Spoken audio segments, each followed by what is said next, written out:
位于花莲县岛溪乡的细丰水利电厂，20多年前通过环评，一直到2019年，互财团买去，无甲部落沟通就动工，嘛引起部落族人的反弹。后来法院是判决讲，就爱进行部落主商同意的定书，才会当有施工的许可哦。族人是真不满讲开发单位用心机来完成投票，今仔早起来台北抗议。自杀同意是假的，自杀同意是假的，是非标律滚出去。花莲竹溪乡的部落族人透早就到行政院门口，抗议花莲细丰水利电厂顶个月伫竹溪乡办的主商同意投票是乌箱，甚至怀疑有乌西。因为他们买收了这些公部门跟民意代表，所以所有的领票过程都是黑箱作业，所以才会有人在当场就愤而撕票，就不投了。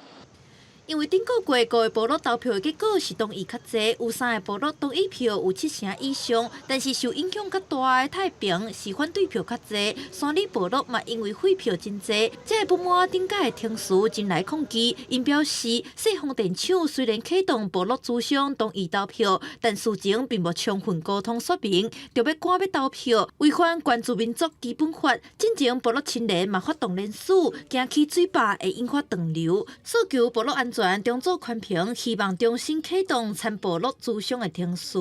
台湾的法令就是依法，那我们都是公开投票。那你们他刚刚讲的那个说有收买，这是很严重的错误。对，我觉得这个我们可能会保留法律追溯。经历真侪争议的细丰水利电厂开发案，目前搁咧停工。业者这边主张停书合法，不过原住民团体认为，业者后一步可能向经济部申请施工许可电源，因除了继续沟通，未来嘛可能进行诉权甲诉讼。记者陈柏丽台北采访报道。